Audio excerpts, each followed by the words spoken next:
was okay. I thought it was over Desmond Bane, and then I saw it was So let me pat you on the back, Joe. Germany, and I'm not in Germany. I just missed Desmond Very, so much. Oh, thank you. Oh, there you God. Oh, There you go. let's lock in.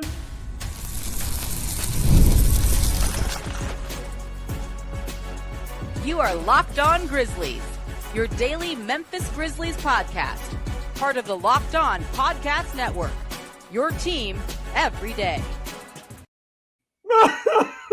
I know it. After the cold open, I'm not. It's tough, Joe. I know it. It's tough. Desmond Bane just loved Memphis so much, you know. He did. and he was so strong, and now he's gone. And what do we have left, huh? What do we have to show for it? Tell me one good thing that came out of the Desmond Bane. You don't got a lot. You got a lot of first round picks. That's what you got. And you got Cedric Howard. So wait.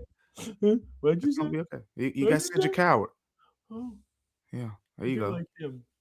There you go. Welcome, ladies and gentlemen, to Locked On Grizzlies. I am one of your hosts, Joe Mullinax, the very patient with me co-host of Locked On Grizzlies is Damichael Cole, Memphis Grizzlies beat writer for the Commercial Appeal. Thanks so much for being with us on this edition of the show. It is much appreciated. Today's episode of Locked On Grizzlies is brought to you by FanDuel. Before tip-off, check the FanDuel app and see what's dropping before or during NBA happy hour every Friday from 6 to 7:30 p.m. Eastern Time. We're free and available wherever you get podcasts as proud members of the Locked On Podcast Network, your team each and every single day.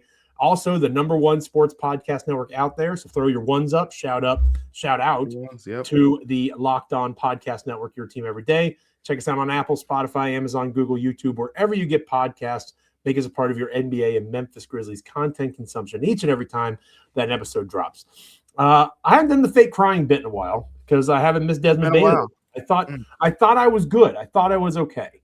And then I saw Dez dap it up and hug Jaren, and I realized that, old feelings were coming back. Desmond Bane, I had a strong feeling towards Desmond Bane that borderlined on uncomfortable at times. And now seeing Dez, we knew this was coming, right? This European trip was against the Magic, these 2 games in a row against Orlando. We knew it was happening, and yet it's here. And with all the Ja Morant trade stuff, which we'll talk a little bit more in the episode, Damichael, you've been working your tail off covering this thing, all the different angles. You wrote about the Desmond Bane angle over at the Commercial Appeal. Mm-hmm. How much does Memphis miss Desmond Bane? Is the Ja Morant cloud making it feel a little heavier? Or is it a real – we can acknowledge that Cedric Howard's great and all the things that maybe were legitimate about doing that deal. The haul that they got for Bane likely going to be better than what they get for Ja Morant. All that is fair to point out, but it still would be really good to see Bane and Beale Street Blue right now. It feels like the Grizzlies almost need that kind of presence. Yeah, I think the main thing when you think about Desmond Bane is we talk about guys that are homegrown and they love playing for the city of Memphis, right? We've heard the stories and seen where, players have come to play for Memphis and they've been traded here and things like that. And, they might not enjoy it as much, but it's something about a guy who comes here as a rookie who's happy to get an opportunity in NBA and then just ends up falling in love with the city like Dez did, basically created his family, here. Kids were born here, and then the basketball part of it, right? Comes here as this spot-up shooter, 30th pick in the draft. First year, shows some upside, but mainly spot-up shooter, and then goes to Summer League, plays some point guard, and then nothing was the same after that. I mean, he turned into a guy who was right there below all-star level for the next 4 years in those 5 seasons in Memphis. But, Joe, I talked to a lot of the guys on the team recently about Dez. And in addition to, the fact that, he was a great player, they talked about the leadership and the mentorship skills. And you mentioned the story that I wrote over at commercialappeal.com. 2 players stood out to me, what they said, and that was Gigi Jackson and Cam Spencer. And Gigi Jackson, we know the story. This is year 3 for Gigi. We've seen the highs and the lows, the rookie year, setting records, scoring 38 points in a game, all this stuff. And then we saw the lows where he was sent down to the hustle, in year 2, after he wasn't playing and after the injuries and whatnot. And when he was talking about Desmond Bane, he said Desmond Bane, he was the one he would tell him, you belong here. You belong in the NBA. He said, even when the coaches, when it felt like the coaches didn't see it, Desmond Bane was the guy that's telling him, you're one of the most talented players on this team. And we saw that kind of being shown in the way that Gigi Jackson would look up to Dez. I think that's a fair way to put it, because he would say that's our leader, and it was very clear, about that. And then Cam Spencer too. Cam Spencer was telling me the story about how, he came to Memphis and, they had a team workout. And after the team workout, Dez pulled him over. Dez said, come work out with me. And then, Cam Spencer went to work out with Dez and Dez's personal trainer. And they went to work out together and they formed a bond. And to my surprise a little bit, they still talk a lot. Cam Spencer, after 1 year in Memphis, formed kind of this tight bond with Desmond Bane, to the point where they really still talk a bunch, to the point where, Cam Spencer, if you watch Cam Spencer play basketball a little bit, you'll catch him over there looking over at the crowd, letting them know, you better shut up talking to me before I make 5 threes in a row in your face and have all y'all crying over there. And then you seen Desmond Bane play. You remember what he told LeBron James. He said them footsteps ain't scaring nobody. So you switch all that to the competitive side, Joe, and, that's what I like. I like the fire between the lines, because it's all fun and it's going to be good to see your boy and all that good stuff. But when you get between those lines, like Jaren Jackson Jr. said, we're going to be talking. He's going to be talking. Like, we're coming for him. Like, Santi said, I really want to beat him.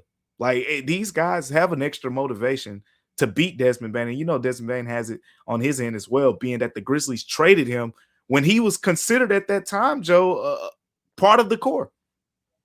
Yeah, Desmond Bane, I tell this story every once in a while. Shout out to FanDuel.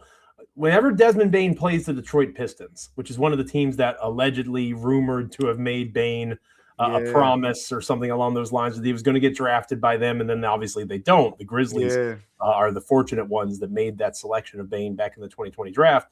Dez goes off against the Detroit Pistons just about every time. Desmond Bane remembers that. I think it's safe to say Desmond Bane is looking forward to taking on his former team. And, I haven't seen all the numbers yet. Again, shout out to FanDuel. I'm guessing it might be a good day to take the overs when it comes to Desmond Bane in this Orlando Magic matchup. I am, again, maybe it's the nostalgia. And it's easy in hindsight. I don't want to be that guy, right? Because Ja Morant is the one true superstar in the history of the franchise. Jaren is a better two-way player. Bane, if they were going to have to trade one of them, he was the odd man out. Yeah.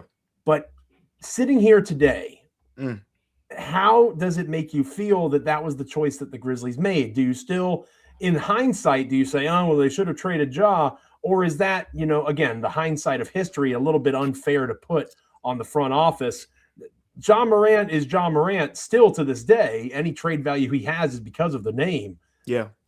It's a tough spot to be in for this Grizzlies team, seeing Dez have success with the Magic. It's a hindsight thing because of the fact of the way that this season has went. But again, I think we talked about this in the last show as well. If you go back to the last games that we saw Ja Morant play last season, there was no question. The way Ja played when Tomas Isolo took over, go look at Ja's April numbers. Go look at Ja's late March numbers. Ja turned it up. Like the Ja that we saw all season long in the Noah LaRoche and, Taylor Jenkins offensive system and all of that, he returned almost to the older version of himself all the way into the playoff series against OKC in that game 3 in the first half, where he looked like the best player on the floor. So I cannot knock the Grizzlies for at that time, not expecting this version or the lesser version of Ja that we kind of seen this year, that's shooting, 40% from the field, 20% from 3-point range, and basically having, career low numbers. I don't think anyone in the Grizzlies organization saw that coming. I mean, we saw the comments. We talked about it, last February. It was only last February where Zach Kleiman said, we aren't trading Ja Morant. He said, other teams, you can fantasize about it, but it ain't happening. They don't got to fantasize about it anymore. But look, I think it's tough to say, but given that these events that have happened since then, you probably would have made maybe a different decision, but you can't knock them for the way that things played out because of the haul that you got for Dez, because of the realization that the Grizzlies organization came to that, look, we can't win a championship right now with the way that this roster is currently constructed. I actually agree with that sentiment. Like, with the way the team was constructed, it was going to be hard to win. Desmond Bane, solid defender, but if you wanted to build around Ja, you needed to have 2+ wing defenders there to kind of, cover up some of his defensive limitations that are just naturally there because of his size and whatnot. And I think it had to happen, and they probably made the right call given the picks and whatnot. I think where some of the disconnect, where we could say some of the wrong decisions were made, probably were a little bit earlier in the process with some of the other guys that left before that. I think, look, given the way that everything played out, it was the right decision. But if you if you would have told me, hey, give me a crystal ball and said, look, this is how Josh's going to play next season, you can get out ahead of this while he still has incredible value, then that probably would have been the choice. Again, hindsight's 2020. I do want to stress it's definitely 2020 in this case. I don't know that this is a fair thing to criticize Zach Kleiman for. No, there's plenty to criticize him for. I know you were not a fan of the Steven Adams trade when it went down, if I remember correctly. I wasn't. So there's plenty to criticize, but I don't know that this is one of those things, as much as it hurts to see Desmond Bane not be on the Grizzlies anymore. I get it together. Got to get it. Yeah, you got to hang in there, Joe. I know it's a tough one. I mean, you saw him grow up, Joe. You saw him grow up. Number 30 pick in the draft, and he became the leader, the vocal leader. Proud. He got in Santi's face. He would talk about Jaren and say, "No, Jaren, get in the paint and score." Yeah, so proud. He was developing into that guy. It wasn't Bane and Santi's wedding, like that. That's the thing. Strong. That's my point. It's basketball. So, like I said, Mm-hmm. when you take off away from the court stuff, it's all love. But when you get between those lines, I might be in your wedding, but I'm going to push you when I don't think you're competing to the level that you should be competing to. And you know what that is? That's leadership. Hit us up on X at Damichael C, at Joe Mullinax. Let us know in the comments, how are you feeling on the eve here of watching Desmond Bane take on the Memphis Grizzlies for the first time. When we come back here on Locked On Grizzlies, Jock Landale is going to get his due, finally, from me. Stick around here on Locked On Grizzlies.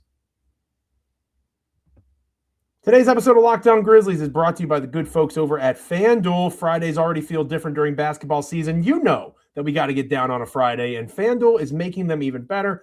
Every Friday night before the games tip off, FanDuel gives fans a new way to kick off the weekend with NBA Happy Hour. NBA Happy Hour is your official pregame, a limited time window where special offers drop right inside the FanDuel app before the action begins. It's easy to check the weekly special before tip-off, right between 6 and 7:30 p.m. Eastern, and make a move before that window closes. The timing's perfect. It's right before the games, right before the weekend starts. It adds extra energy to Friday night basketball without overthinking it. So before tip-off, check the FanDuel app and see what's dropping during NBA Happy Hour every Friday from 6 to 7:30 p.m. Eastern. A little basketball, a little action, and a whole lot of Friday energy. That's NBA Happy Hour only on FanDuel, the official sportsbook partner of the NBA. Today's episode of Locked On Grizzlies is also brought to you by Wayfair. The new year is here, and it's the perfect time to reset your routine and refresh your space. If you're spending more time at home, you might as well love how it looks and how it feels. That's why you should turn to Wayfair. It's a one-stop shop for getting your home back on track. From bedding and mattresses to storage solutions for every room, Wayfair makes it easy to start the year fresh. Wayfair has everything that you need for a full home refresh all in one place, whether you're updating your living room, organizing your space, or upgrading your work from home setup. Wayfair's huge selection makes it easy to find exactly what works for your style and your budget. My wife picked up new bedding and accent pillows from Wayfair. It completely changed how our bedroom feels. Cleaner, calmer, more put together. At least that's what she tells me. Get organized, refresh, and back on track this year for way less. Head to wayfair.com right now to shop all things home. That's WAYFAIR.com. Wayfair, every style, every home. Thanks for hanging out with us each and every time an episode drops here on Locked On Grizzlies, your first listen of the day, hopefully. And thanks for making Locked On the #1 sports podcast network out there. If you haven't already done so, go check out the new Everydayer Club. It gives you access to an ad-free audio feed for Locked On Grizzlies, compatible with Apple Podcasts, Spotify, and every other major podcast app. And it also gives you an invite to the members-only Locked On Everydayer Club Discord server, which includes a group chat just for listeners of this show. We're going to do our best to be in there. I know I've said that the last few episodes. We're going to shoot for the Europe series here. Make sure you're getting into that Discord. At worst case, you can hang out with other Locked On Grizzlies listeners and viewers, but hopefully Damichael and or I will be in there as well. Go to this site, lockedongrizzlies.supercast.com. That's lockedongrizzlies.supercast.com and become a member of the Everydayer Club for Locked On Grizzlies. All right, Damichael, Jock Landale. He has been playing his best basketball of the season of late, and the thing that frustrated me most about Landale earlier in the year was he wasn't doing what, in my opinion, he was brought in to do. He was not rebounding at a high level. He was not at rim protecting at all.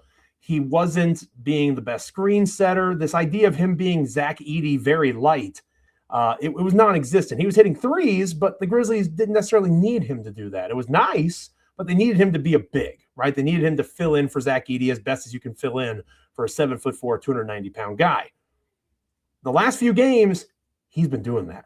The thing that stood out to me the most about that Brooklyn Nets win recently was the offensive rebounds. I believe it was 6 that he grabbed in the game total. He had like 3 in the last couple minutes. Mm-hmm. Exactly right. That's exactly what I was going to say. Those extra possessions make all the difference. We talked about Steven Adams earlier in the show.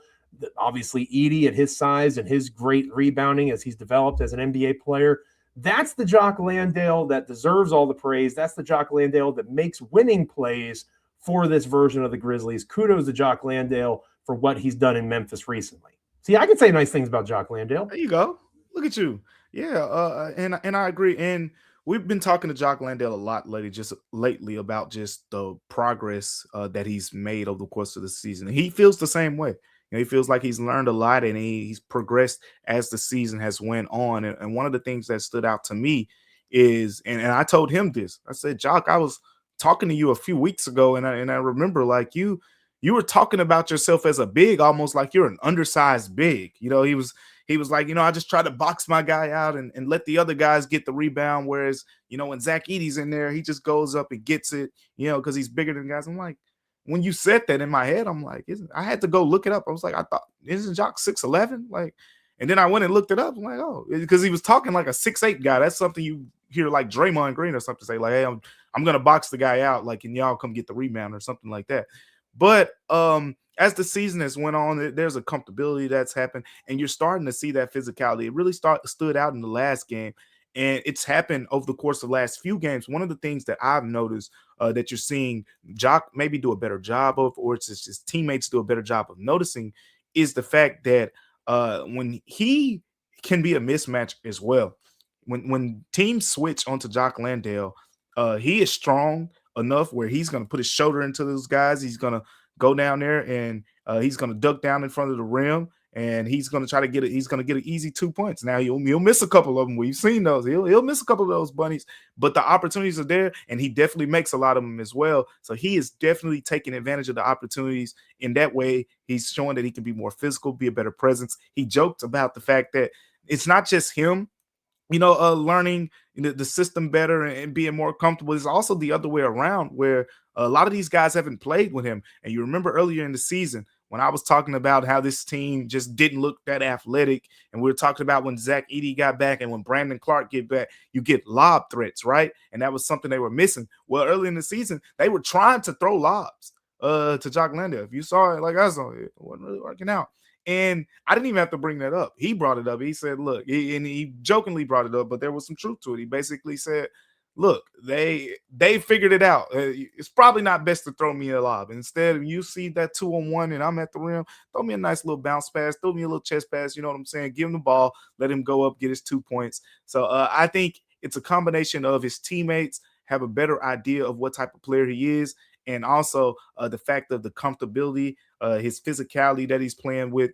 And you're starting to see a guy who I think when this team is healthy, the Grizzlies have a really good backup center. Like the fact that there is the possibility that he could be the third center with the way that he's played of late is pretty encouraging, I would say. We may not be able to shout out modern medicine anymore with our boy Brandon Clark, unfortunately. Hopefully we are able to do that once more. But you're exactly right. And again, I always liked the idea of Landale as a reserve, end of bench kind of big. He's outperforming that currently. As hard as I was on him earlier in the year, he looks the part of exactly what you described. Beyond Zach and Jaren, he looks like the third big. And that's going to be hard to beat out. You know, Brandon Clark's going to have to come back and show that versatility, the ability to stay available. That obviously is huge for Brandon at this point of his career. But Landale, kudos. Shout out to Jock Landale doing some good things for the Grizzlies. Hit us up on X at Damichael C at Joe Mullinax. How are you feeling about Jock Landale? Let us know in the comments. When we come back here on Locked On Grizzlies, closing out this edition of the show, talking about the idea of Ja Morant with everything that's gone on, the questionable designations that became outs, and the trade rumors and speculation.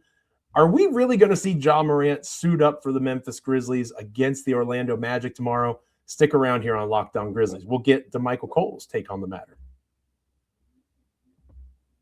This episode of Locked On Grizzlies is brought to you by Zocdoc. Finding a doctor you actually like can feel like discovering a diamond in the rough. You want somebody that's in network, that's nearby with availability, but you also want a doctor who actually listens to you, makes you feel comfortable, explains things clearly, and helps you walk out feeling confident about what your next step is. Your diamond in the rough doctor exists, and finding them is easy with Zocdoc. Zocdoc is a free app and website that helps you find and book high-quality, in-network doctors so you can choose someone that you can truly connect with.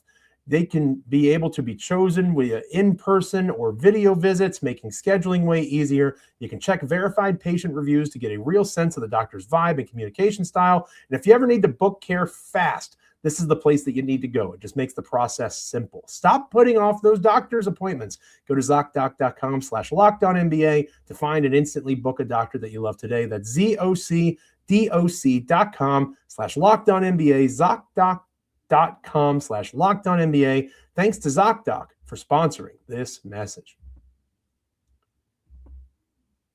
All right, Damichael, we're closing out this edition of the show with something that I didn't say it publicly, but I was thinking it.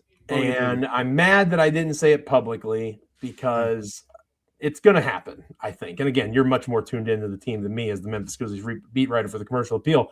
Yeah. They are hinting, the team overseas, you know, there's lots of folks posting videos and Mike Wallace of Grind City Media there posting stuff. Shout out to Mike. He's great. Tumas Isola was hinting that Ja Morant might actually play in this game. Do you, knowing what you know, watching what you've watched, the cynic in me says that Robert Pera ain't about paying a $250,000 fine so Ja Morant can just not play 25 minutes in a basketball game in Europe. But there's no denying that the NBA chose the Memphis Grizzlies in part because the Grizzlies were very enthusiastic, right? There was reporting, I think, by Drew Hill of the Daily Memphian that talked about that. The Grizzlies wanted to go. That's important. But I also think that it's important to acknowledge that Ja Morant, again, the lone superstar in team history, he has had a large hand in the Grizzlies becoming more relevant nationally on this stage. Ja Morant is the draw, right? He is the guy that is putting butts in the seats in Europe. The NBA is probably going to be pissed if he does not play in this game, but he's physically capable of doing so. I'm putting you on the spot here a little bit. You can dodge if you'd like. What are the odds that he actually plays in these games in Germany and then later on in the week, I believe, in London? Yeah, I think there's a pretty good chance that we see Ja Morant play. It's so funny. Yeah, it's something, isn't it? Oh my gosh! I said I think we weren't recording, but we talked about this. I think after this the last show a little bit, and you know there are other outside factors that could possibly be in play here. And again, the Grizzlies have been getting Ja his treatment and stuff like that, so it looks as legit as it can be, and I'm sure it is at this point in time. But again, just like you said, when you combine all the factors in here, especially considering that Ja Morant is, he's a star player who is a main attraction to fans. I talked about it over the last couple of years. When we go to, even after the suspensions and stuff like that, when we went to other cities, no matter where, Ja Morant, even in a place like LA where it's just Laker. Ja Morant always brings a certain amount of fans out, and it's going to be the same way overseas. It's going to be the same way in Europe. And I've had people, email me and say, "Hey, this is a chance I finally get to see Ja Morant," and they've asked questions and things like that because they really want to see him. And I think the league understands that. I think the Grizzlies understand that, and I think Ja actually understands it himself. So look, I think there's a good chance. I don't know if it'll be both games, but I think we'll see Ja Morant play. Now, as for after that, don't hold your breath. Like we'll see. As the time progresses and how this stuff continues to unfold. And let me say something about that really quick too. Not to pivot too far, off of what we're talking about. But there's been a lot of reports and stuff right now, and everyone's coming out and saying, "Oh, I think Ja's leaning this way," or "I think the Grizzlies are leaning this," or "I think this team's interested in that." Like, I think one thing that's important to note right now about where the process is I think this is more of a slow playing process right now. Just from when I've been talking to people about it, like, for example, with the team being in Europe, I don't see him being traded while they're in Europe. I don't see that being the case. And if that is indeed the case, you're talking about another 6-7 days where this process will go on. So look, people are going to talk. People are going to say things, Joe.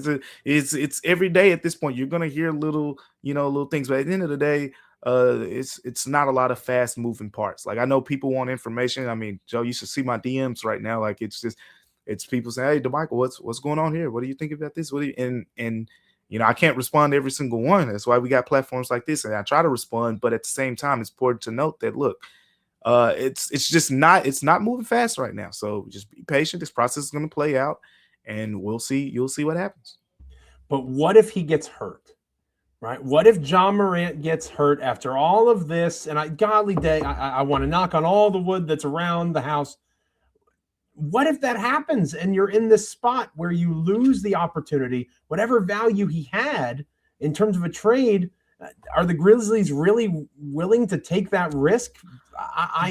That surprises me, Damichael. I guess maybe it adds some credence to the idea that Ja hasn't requested a trade. You reported that. Other reporters, like it was Rachel Nichols, said that Ja wants to go to Miami. I think that would be if he gets traded, right? Again, you're reporting locally is that he hasn't asked for that. So there's still a chance at reconciliation, I guess. It's just, again, I think I mentioned to somebody on X, how do you feel about gambling? Like the Grizzlies are kind of gambling their short and long-term future over the next 96 hours or so in Europe. Yeah, I almost look at it like a relationship, right? If Ja and Grizzlies are a relationship, think of it like the Grizzlies in a relationship, basically telling their partner, "Hey, look, I'm letting you know that I'm going to entertain other people, but I might not, like, we might can fix this, but I just want you to know that I'm going to pick up the phone, or I might go on a date here or there, but look, we might can fix this. Just give me some time to figure it out." And then Ja is the other partner, where is he supposed to just sit there and say, "Okay"? Like, I just don't, I don't think that's how these things go, Joe. And that's definitely, not my sense of the situation. But yeah, there's always going to be risk, right? And I can't play the woulda, coulda, shoulda game, even if we're talking about a guy in Ja who I think you pointed it out to me that he hasn't played more than, what was it, 7? You said 7 consecutive games since 2022, 2023. So yeah, like there's definitely risk when you throw in that factor that you probably don't want to play him too many games before injury pops up potentially. But at the same time, look, I don't know. I got this weird feeling, and maybe it doesn't happen with the Grizzlies. Maybe it happens after he's traded, if he's traded. I just got this feeling that, like, at some point, Ja's just gonna, like, he's gonna turn the clock back a little bit, just with the, like, he says I'm not dunking anymore and things like that. Like, he's been getting slandered a little lately, in terms of the value of his contract and what he brings to the table, and people reporting why they think the Grizzlies are in the executives around the league, what they're saying. Like, he's getting a lot of slander. And if that was me and I had the athletic ability, they think they don't think I got the same athleticism anymore. Okay, lately I've just been doing layups, and when I get out in transition, throw down a little rim grace or two-hand dunk. Watch this. Watch what I'm about to do this one game. Like, I do think that possibility's in there. Like, he might go over to London, and Paulo might get caught on the rim one of those times, and he might say, let me show y'all. Everybody over there talking, let me show you what I still got in the bag. But we'll see. Like, I think Ja, as you've seen over the years, as I've seen over the years, as someone who's covered him up close, Ja's very unpredictable. I wouldn't be surprised if Ja comes in this game and he's just blazing full speed, trying to prove a point, and throws down 3 or 4 dunks. I would not be surprised. But I also wouldn't be surprised if we see similar energy to that Lakers game. Again, anything in between would not surprise me in this case. Makes it must-see TV if it does indeed come to pass. And I'm sure that is something that we will be discussing on our next episode of Locked On Grizzlies. We will finally be previewing this game, Grizzlies and Magic there in Germany. We will dive into the contest, all sorts of different angles on our next edition of the show. Make sure that you're with us for the Thursday edition. That may drop a little bit early. We got it. Mm-hmm. Damichael and I have been in talks about that because it's an early afternoon start. It might be like a Wednesday night, kind of pushing live in the States. So it might be an early present to help us preview that game. And then obviously post-game, we'll have the episode come out afterwards as we normally do. Thank you so much again for being with us on this edition of the podcast. It is much appreciated. Thanks for making Locked On the #1 podcast network out there. Make sure you're subscribing, following Locked On Grizzlies so you get all the latest updates. Follow Damichael at DamichaelC on X. Follow me at Joe Mullinax. If you never miss an episode, the Everydayer Club is built for you. Get Locked On Grizzlies ad-free, plus members-only Discord access and more. Head to this link. It is lockedongrizzlies.supercast.com, lockedongrizzlies.supercast.com. Get started and become a member of the Everydayers Club. For those of you checking us out on video, all right, we send you to the first ever 24/7 national NBA YouTube channel. On audio, make sure that you're making your second listen NBA game night on Locked On NBA. For Damichael Cole, I am Joe Mullinax. Stay locked in. We're excited. It's the eve of Grizzlies basketball debuting on another continent in Europe. It's going to be a blast. See you next time. Catch you later.